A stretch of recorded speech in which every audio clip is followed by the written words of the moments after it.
Let's take a look at this faceless AI video that was produced the other day. We have to consider the time of production of these videos, especially when this comes up by the time that they are being exposed. This video was titled, "Life is Humbling the Person Who Targeted You," and is desperate to hide the real reason why they targeted you. Let us study all the pieces in this video. So with his choice of title alone, you would understand that this person wanted to humble someone. In psychology, when people want to humble you, it is often a sign of jealousy, and that is truth. And jealousy is what gang stalkers are known for. So think about it, he can choose any other title, but this reading focuses on humbling someone. Also, before I start this whole narrative, let us be reminded of what a psychopath is. Psychopaths employs manipulation, and manipulators twist truth and shift blame to escape detection. In any movies involving psychopaths, they will often twist the narrative, play victim to manipulate and control the environment. And in all of those movies, when they are found, they try their best to get rid of the people who can see through them, silence them. And that is the true psychology of psychopaths. Now, let us look at this narration. Life is humbling this person who targeted you, and desperate to hide the real reason why they targeted you.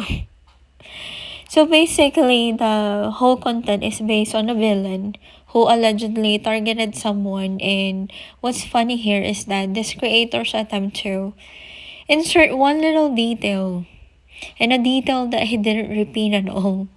And I noticed that this detail with one other tarot reader who has the same way of delivering her readings, which I believe is a part of the deception. You see, this small detail will make them get away with murder. Remember that there was a reader who trash talked the Queen of Wands so much, triangulating this character to this Queen of Cups. Then she inserted a detail there that is not noticeable at all. She said, "I may be lying in this reading." In gang stalking, they have mentioned that these individuals are masters of deception, where they know how the justice system works to avoid accountability. Now, in this reading, what he mentioned is that it could even be a whole cluster of people targeting you, saying that the pattern is the same. They want to dim your light, make you feel small, make you look bad to others, and twist the story so that you'd become the problem. On the surface, they made it look like you were the villain. Someone really went overboard, tearing down someone, did horrible things. You had the courage to walk away, and they couldn't handle it. You have reached to the point that you see how toxic the situation was. You may have given people the benefit of the doubt, tried to be patient, understanding, forgiving, but eventually your soul said enough. You chose your peace over their chaos. You chose your mental, emotional health in a place where you're constantly being disrespected. And that is when the massive, they felt rejected, exposed, and wounded in their ego, hit a deep wounded side of them, saying that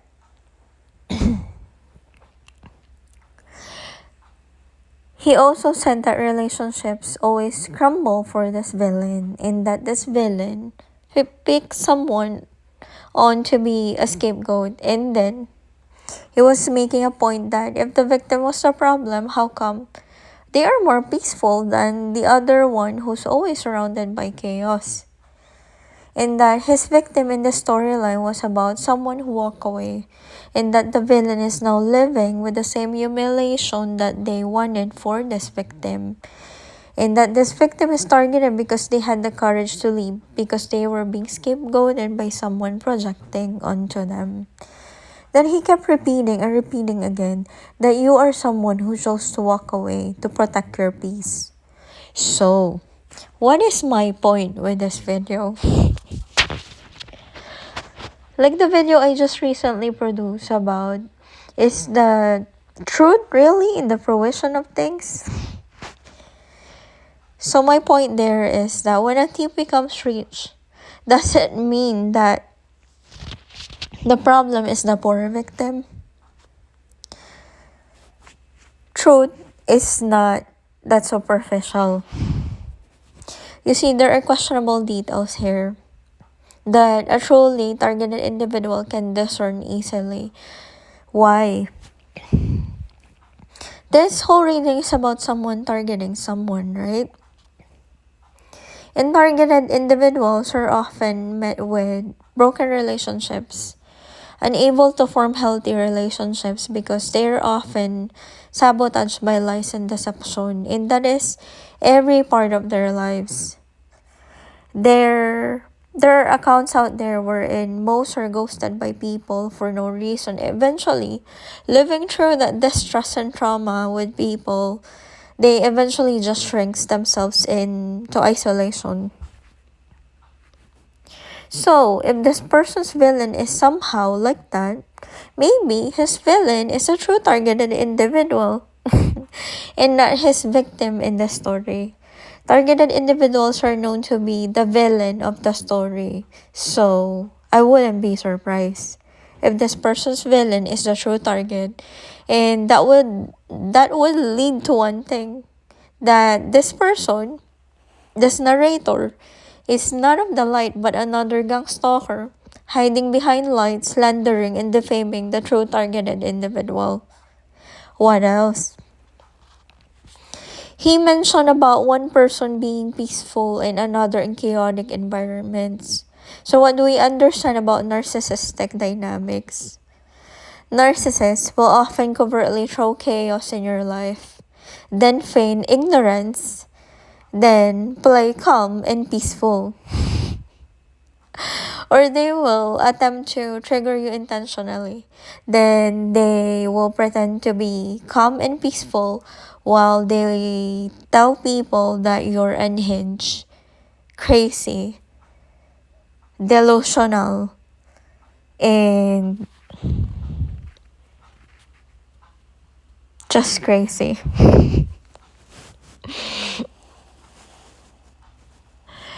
Then, let's look at one of the commenter here.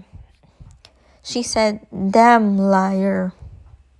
As if this commenter is trying to pinpoint this whole reading onto someone. And this reading is about someone who lied on someone to a lot of people. Now, the people that they recruited are all turning on them. And this is similar to what I have tackled the other night with that content about the devil girl. Because that reading was what is happening to me, but there was the devil girl commenter trying to make it look like I was in the group. So once again, the storyline was right and exact to what I am experiencing, but they seem to give the credit to someone else while trying to destroy me.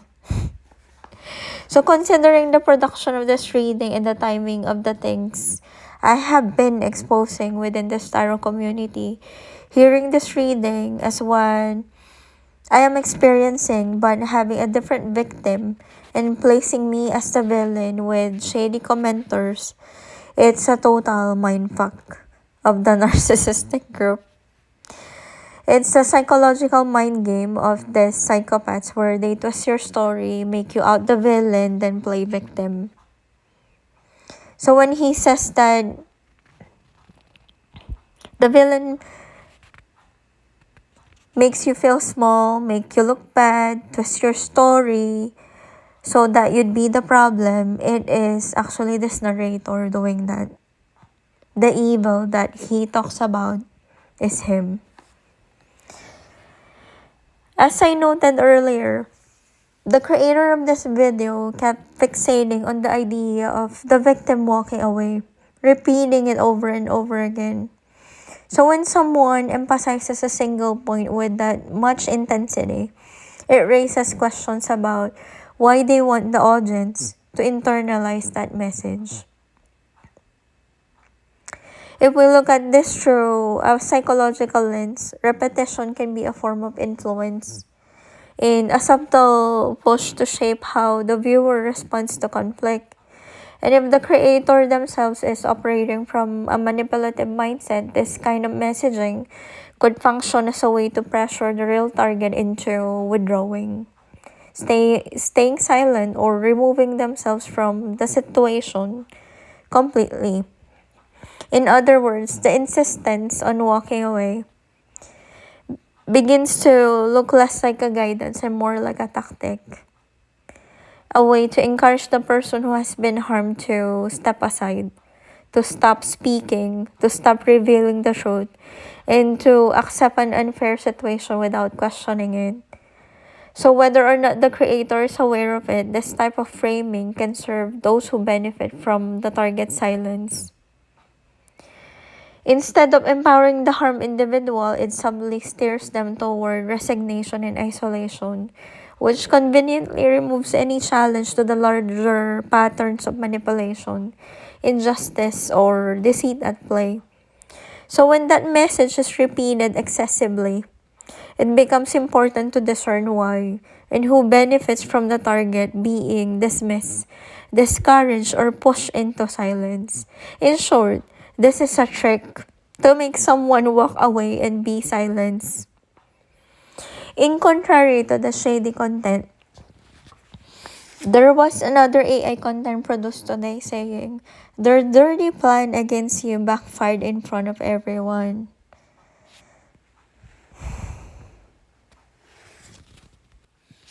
Chosen ones. They told a large group of people their plan to humble you.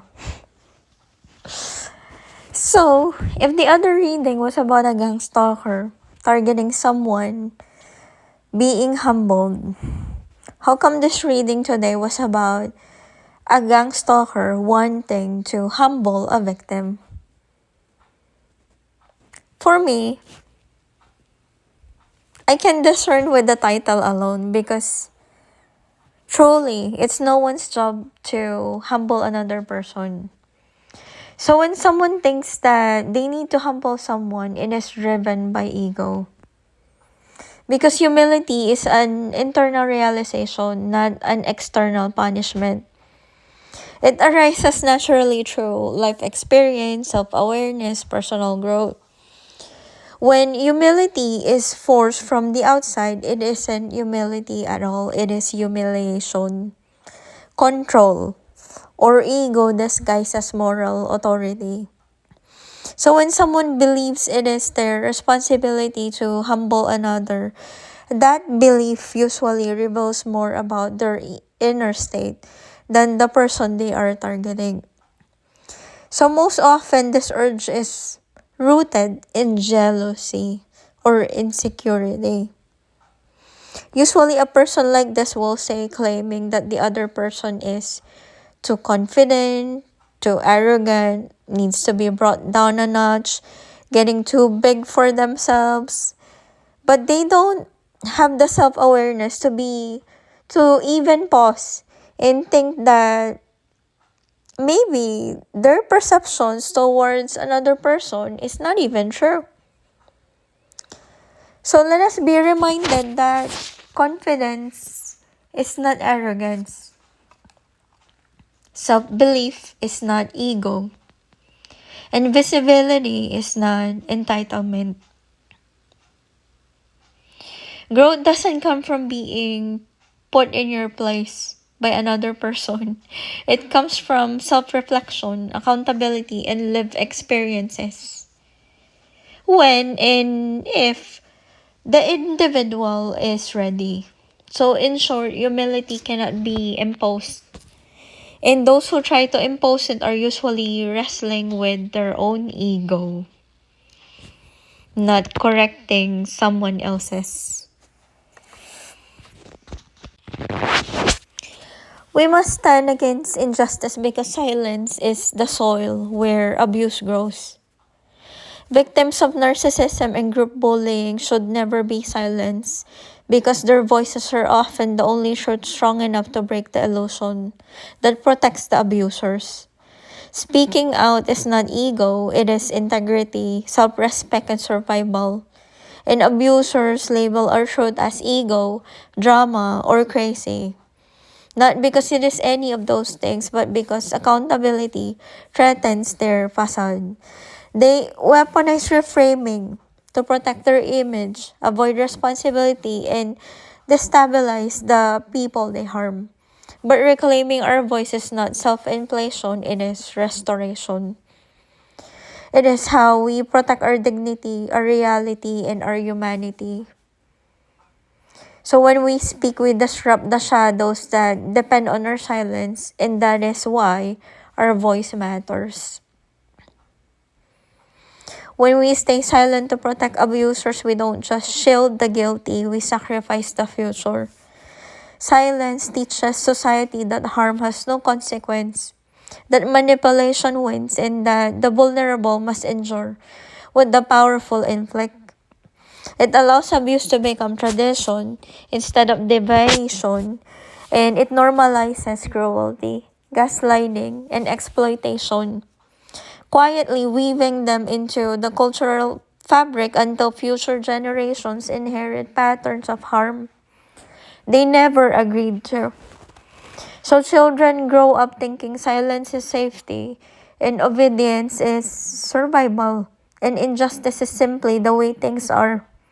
And the abusers of today become the leaders, the teachers, the partners, the parents of tomorrow, replicating the very wounds we refuse to confront. So when we fail to speak, abuse evolves, and systems harden, and the cycle deepens. But when we break silence, we break lineage. We interrupt the transmission of trauma and protect those who come after us.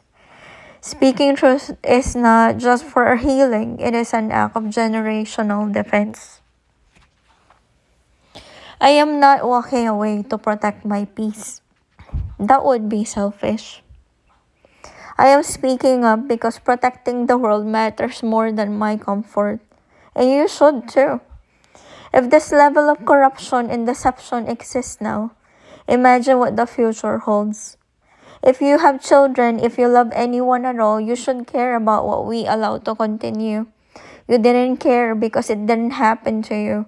But can any of us predict when life will turn?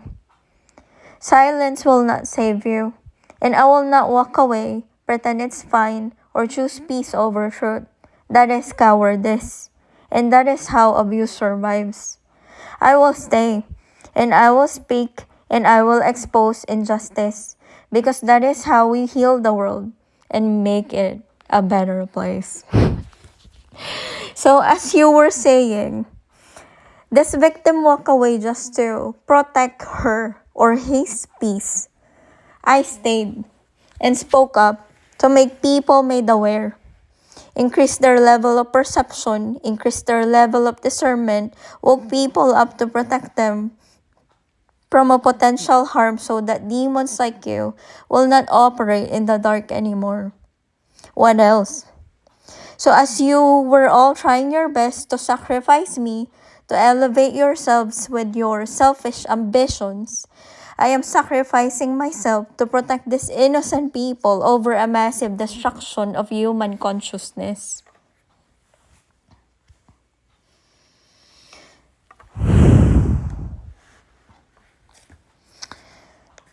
In mysticism, everything exists all at the same time. The question, the answer, and the questioner. Movies ain't a coincidence. Nothing is. But a symbolic representation of something existing in this world right now. We see a lot of zombie movies because this is a representation of a collapse of human consciousness. It doesn't look like explosions or physical ruins.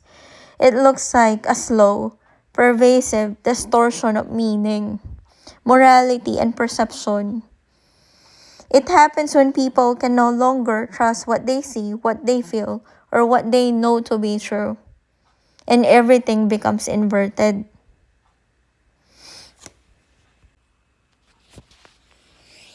One, truth becomes subjective. It's just in the narration, right? And lies becomes strategy. So when deception is normalized, truth is treated as optional. People are taught to doubt their intuition and outsource reality to authority figure who's manipulating everything. Algorithms or charismatic manipulators. Two, morality becomes corrupted. So instead of compassion, accountability, integrity, society begins to reward manipulation, dominance, and image management. Cruelty becomes strength, and compliance becomes peace, and exposing harm becomes troublemaking.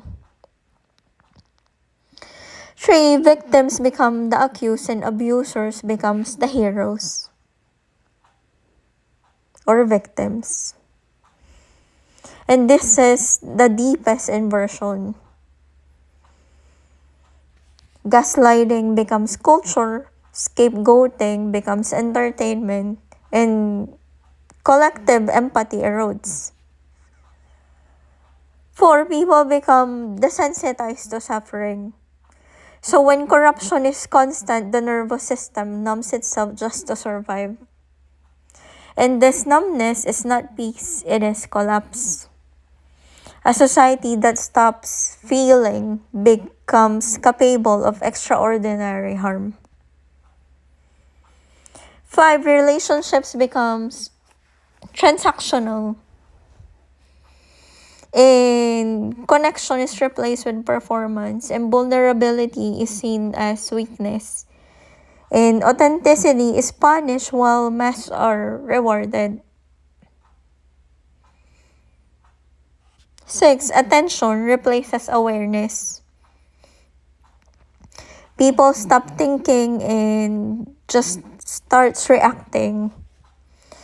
They stop discerning and start consuming. And information overload replaces wisdom. And this creates a population easy to manipulate because confusion feels safer than clarity. 7, individual conscience gets overridden by group pressure. So in collective narcissism or mob mentality, people follow the crowd to avoid being targeted themselves. Morality becomes whatever the dominant group decides and not what is right. 8, the self becomes fragmented. So when a person is constantly exposed to inversion where wrong is called right and right is called wrong, when the spouse is the third party and the mistress is the divine, their internal compass breaks. They lose trust in their own perception and become dependent on external control. In mystical symbolism, a zombie is not a creature of horror, it is a metaphor.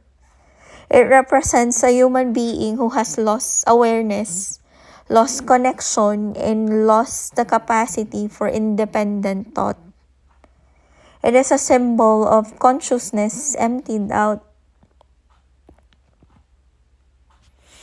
So when you look at zombie movies through a mystical lens, they become mirrors of what happens when society suffers a mass psychological or spiritual breakdown. And survivors represent the few who remains awake. So wake up. A society can survive poverty, conflict, even disaster, but it cannot survive the loss of its moral and perceptual grounding. When consciousness is distorted, empathy collapses, cruelty becomes normalized, exploitation becomes invisible, justice becomes impossible, future generations inherit a broken moral map. This is not just psychological damage, it is civilizational damage.